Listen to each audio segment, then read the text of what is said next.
You know that feeling when you're out on the driving range and it's just you, a bucket of golf balls, and, well, pure, unadulterated frustration. Yeah, the classic golfer's tragedy. Right.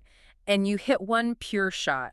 You think, okay, I've got it. That's the feeling. You think you finally unlocked the code. The secret in the dirt, as they say. Exactly. So then you pull another ball over, try to replicate that exact same feeling, and shank it sideways right into the parking lot.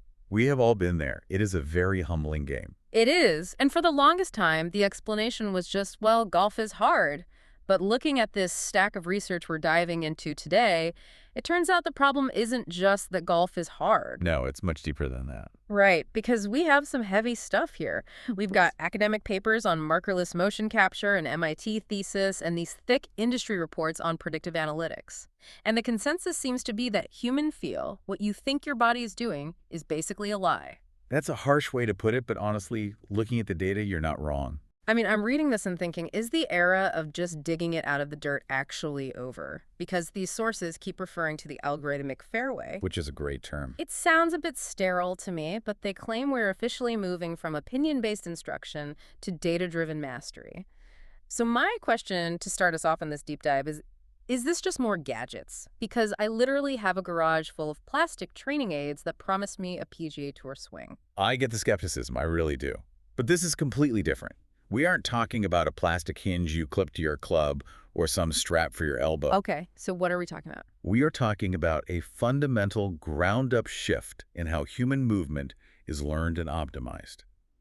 Over the next 5 to 10 years, AI is going to transition golf instruction from guessing what the body is doing to knowing with mathematical certainty exactly what is happening down to the millimeter. Down to the millimeter. That is a bold claim. So let's unpack this. Yeah. Because usually when we talk about actual science in golf, I picture a very sterile, expensive lab. Right, the old lab coat era of biomechanics. Exactly. If you wanted real, actionable 3D data in the 90s or even the 2000s, you couldn't just do it on the range. You had to go to a specialized indoor facility. You had to get wired up. Yeah. You'd strip down to spandex, and some technician would stick those little reflective ping pong balls all over your joints. The optical markers, yes. It was the gold standard for a long time. But you're standing there wired up like a CGI character from a Marvel movie, trying to make a natural, relaxed golf swing. It's just almost impossible. Nobody swings their best when they're terrified of ripping a sensor off their chest. Right. So it's expensive, it's intrusive, and the data might not even reflect your real swing. But our sources highlight a massive shift away from that, something called markerless motion capture. This is where the computer vision breakthroughs are just changing the game. And this relies on the AI, right? Specifically, a framework discussed in the research called MeTrabs. Now hang with me here, because the tech is wild. It stands for Metric Scale Truncation Robust Heat Maps. Yeah, you totally lost me at truncation robust. Translate that for the listener who's just trying to break 90 on a Saturday. Fair enough. Think about filming a golf swing on your smartphone. It's a standard 2D video. When a golfer turns their back to the camera during the backswing, what happens to their left arm? Well, it disappears across their chest. You can't see it from that angle. Right. In computer vision terms, that's called occlusion. The arm is truncated. It's cut off from the camera's view. Older computer models would just freak out at that point. I just lose the arm entirely. Yes, the data would spike and the whole 3D model would just break down. But this new AI uses these heat maps to essentially hallucinate the missing limb based on skeletal logic. Hallucinate. That sounds like a glitch. In this context, it's actually a good thing. The AI knows human anatomy. It knows that if your left shoulder is here and your left wrist is over there and human elbows only bend in one specific direction, then the elbow must be in this exact position in 3D space. Wow, so it reconstructs a full 3D skeleton from a flat 2D video. Exactly. Even when body parts are hidden, and even when the club is moving at 100 miles per hour. So I really don't need the ping pong balls anymore. I literally just need my phone camera. Precisely. Yeah. It tracks 30 to 40 key points on your body, plus the club and the ball. It turns your simple driving range video into a full biomechanical model instantly. And that leads us to the biggest concept that kept popping up in the papers. The kinematic sequence. Yes, the kinematic sequence. Now, I've heard tour pros talk about this on television. It's the sequencing of the swing, but usually it's communicated in these really vague terms, like just get your hips through or fire your lower body. And that vagueness is exactly what the research removes. It treats the human body like a whip. For a whip to crack properly, you have to transfer energy from the handle all the way to the tip in a very specific optimized order. And in golf, that order starts at the ground. Right. Ground to pelvis, pelvis to torso, torso to arms, and finally arms to the club. So it's a pure chain reaction. A completely mathematical one. The academic papers actually express it as a rigid formula of angular velocities. Omega pelvis must be less than omega torso, which is less than omega arms. You're bringing Greek notation into a sports deep dive. I like it. The physics demands it. But here is why it actually matters for the everyday player who constantly slices the ball into the woods. Most amateurs drastically violate this mathematical formula. By firing the arms before the hips, right? They try to hit the ball from the top of the swing. Exactly. It's the classic over-the-top move. Now, a human coach watching you might say, you look a little quick from the top, or you're casting the club. Which is basically a subjective opinion. Right. But the AI looks at that exact same smartphone video and says, sequence violation. Your torso reached peak rotational velocity 0.04 seconds before your pelvis. It puts a hard number on the efficiency leak. It shows you exactly where the power died. It's no longer, your swing looks bad today. It's, you broke the laws of physics, and here is the exact frame where it happened. That is extremely humbling, but also incredibly useful.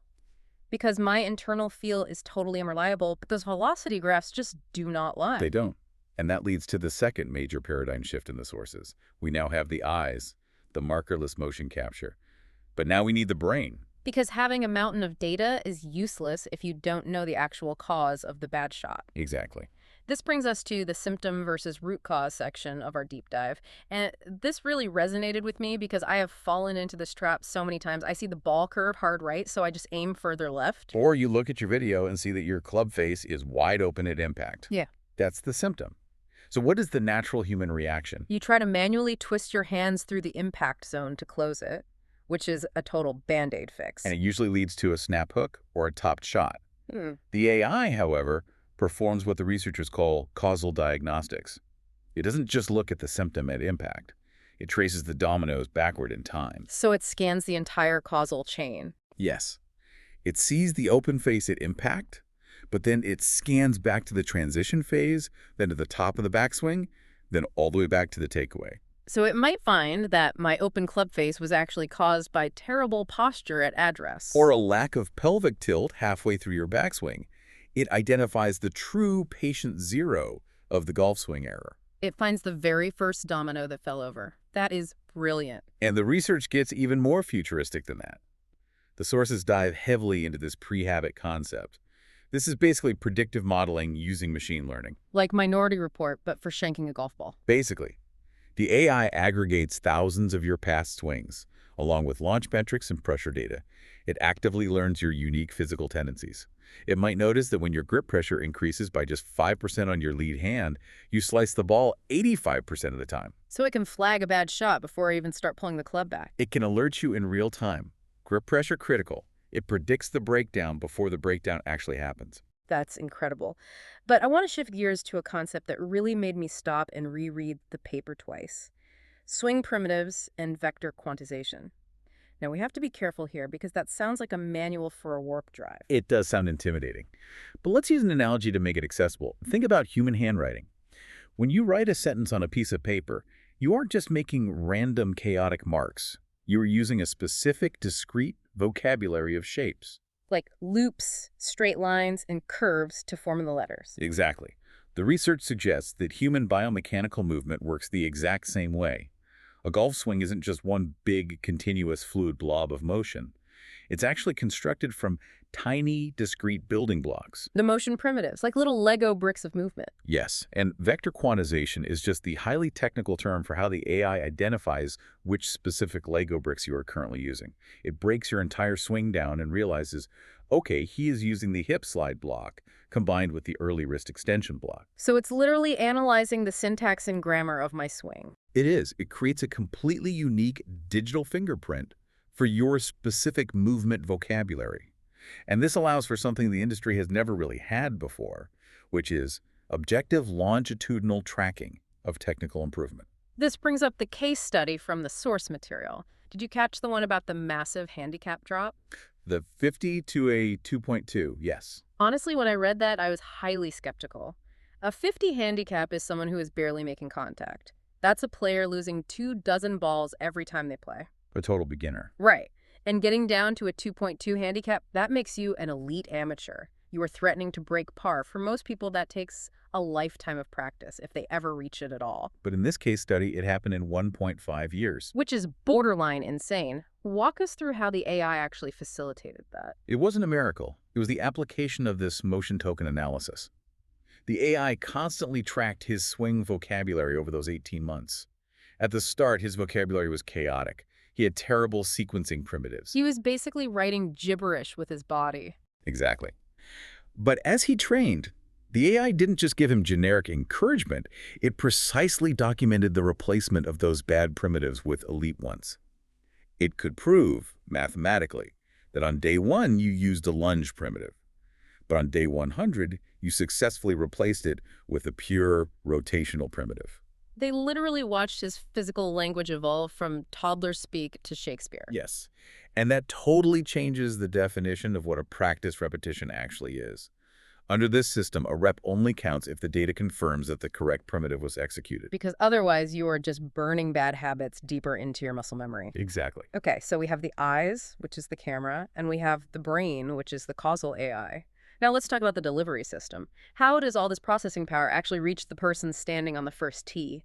Because I am definitely not bringing a server rack out to the golf course. This introduces the pocket coach concept, and it relies entirely on the distinction between cloud AI and edge AI. Edge AI meaning the processing happens right there on the hardware of my phone. All right, cloud AI is fantastic for the heavy lifting, aggregating millions of swings from around the world to spot global performance trends.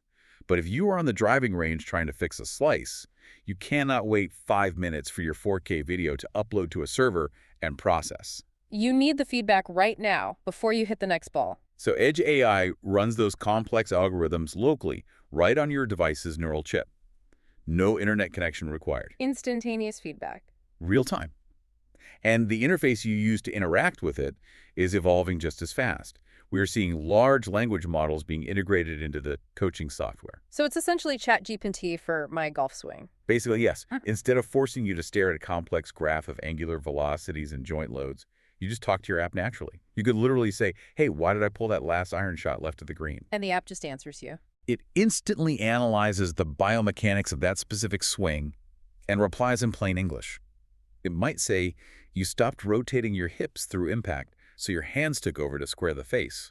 It acts like a caddy, a diagnostician, and a teacher, all wrapped into one. That sounds incredibly useful, but I am still stuck on the feel versus real problem. Even if my phone's AI tells me to turn my hips more, I might genuinely think I am turning them, but the camera proves I'm not. Words don't always translate to physical feeling. That is the eternal struggle of golf instruction. And that is exactly where augmented reality and mixed reality step in. This is the AR glasses tech. Right. The sources discuss AR glasses specifically for putting and short game. Imagine standing on the putting green, looking down at the hole and seeing a projected red arc on the grass showing your historically bad path, and a glowing green arc showing the perfect geometric path. Like a video game heads-up display overlaid on the real world. Exactly. But the ghost overlay technology is the real game changer for the full swing. This is the part of the reading that sounded almost spooky. It is brilliant. The system can project a mixed reality ghost swing of a touring professional, say Rory McIlroy, or even just a biomechanically optimized version of yourself superimposed directly over your own visual field. So I look through the glasses, and I can literally step inside this holographic ghost. You step right into the hologram, you physically align your arms with its glowing arms, you move your hips to match its hips. You aren't guessing what a better position feels like anymore. Because I am literally inhabiting the perfect physical coordinates. Right. It completely bridges that gap between perception and reality instantaneously. That solves the biggest frustration I have with traditional lessons. I go see a pro, they physically move my arm 2 inches to the right, and I feel like my body is twisted into an absolute pretzel. And usually you drive home, go to the range the next day, and completely lose that specific feeling. With the ghost overlay, you can't lose it. The reference point is always right there in front of you. Okay, I have to play devil's advocate here for a minute. If I have the AI analyzing my swing on my phone, the holographic ghost in my glasses, and a large language model whispering corrections into my ear, why on earth do I need a human golf professional anymore? Are we just automating the entire instruction industry out of existence? It's the natural fear whenever AI enters a new space, but the overwhelming consensus in the sources is a hard no. In fact, they argue that AI makes the human coach significantly more valuable. It just fundamentally changes their job description. It transitions them from what to what? From a mechanical technician to a performance strategist. Think about a typical one-hour golf lesson today. A massive chunk of that time is spent just trying to diagnose the flaw. The coach says, let me film you, let me draw a line on the screen, let me scrub back and forth to figure out why you're slicing. The human coach is basically acting as a slow camera and a rudimentary computer. Exactly. And human eyes are notoriously bad at processing movements that happen at over 100 miles per hour. The AI handles that heavy lifting perfectly. It collects the pristine data, diagnoses the exact sequence violation, and simply hands the causal report to the coach. So the coach never has to guess what is wrong. Right. So now, the coach can spend the entire lesson focusing on the why and the how. Because here's what the AI cannot do, according to all the literature. It completely lacks empathy, and it has zero context. Meaning it doesn't know that my lower back is tight because I slept on a terrible hotel mattress last night. Exactly. The AI just sees you not turning your shoulders and spits out an error code for limited rotation. A human coach looks at your body language, sees you wincing, and says, you look stiff today. Let's adjust your setup to protect your back. That is a massive difference. The AI optimizes strictly for physics, but the human optimizes for the person playing the game. And then there is the crucial aspect of translation. An AI can easily generate 4,000 granular data points per swing. But if you look at a student and say, please increase your pelvic rotational velocity by 15%, they will completely freeze up. Oh, absolutely. Total paralysis by analysis. I'd be thinking about my pelvis kinematics and completely forget to hit the golf ball. A great human coach takes that complex data and translates it into one simple, relatable swing thought. They tell you, just turn your belt buckle to the target. The AI provides the X-ray, but the coach performs the actual surgery. So the AI is really just a super amplifier for the coach. It completely removes the guesswork so they can focus heavily on actual mentorship. Mentorship, motivation, and the mental game. We barely even touched on the neurofeedback integration, but that's in the reports too. Monitoring brain waves to help players actively find a flow state under pressure. That is deeply human territory. Exactly. Calming a nervous player down before a major club tournament isn't a coding problem. It's a human connection problem. So let's zoom out for a second. We are looking at a future 5 to 10 years from now. What does the landscape of golf instruction actually look like? It looks completely democratized. That is the most exciting takeaway. High-level 3D biomechanics used to cost tens of thousands of dollars and required a biomechanist to interpret the data. Soon, it will be standard on your phone for a few dollars a month. So the kid teaching himself on a public municipal range has the exact same diagnostic power as the touring pro at a private country club. Completely level playing field. We are moving rapidly from a world of measurement, where we just stare at numbers on a screen, to a world of deep understanding. The technology will eventually fade into the background. You won't think about heat maps or vector quantization. You will just have a crystal clear, highly personalized path to mastery. It is a fascinating time for the sport, but I want to leave the listener with a final thought that really struck me while we were prepping the research for this deep dive, and it is a bit philosophical. Go for it. If artificial intelligence can map the absolute perfect swing based on my unique skeletal structure, and if it can predict my bad shots before I even hit them, and if I can just step into a holographic ghost to ensure my mechanics are flawless, does the art of the game disappear? That is the ultimate question with all sports tech. I mean, part of the enduring beauty of golf is the struggle, isn't it? It's the uncertainty of the outcome. If we completely solve the biomechanical puzzle, is it still a game? Or are we just executing a rigid software program? I like to think about it this way. Is a master pianist just executing a program because they understand music theory perfectly? Or does knowing the structural theory finally free them to truly improvise? That is a really fantastic point. If you aren't constantly fighting your own physical mechanics, if you aren't standing over the ball terrified of where it's going to go, maybe that is when the real game actually begins. You are no longer playing against your own physical limitations. You are finally just playing the golf course. So the AI doesn't kill the art at all. It just removes the mechanical static so you can actually make the music. I think that is exactly the future these researchers are envisioning. Well, I am more than ready to trade in my subjective feel for some hard objective data. I am definitely tired of digging it out of the dirt. Let the machine learning algorithm handle the dirt. You just focus on the swing. Amen to that. Thanks to everyone for joining us on this deep dive into the algorithmic fairway. We will catch you on the next one.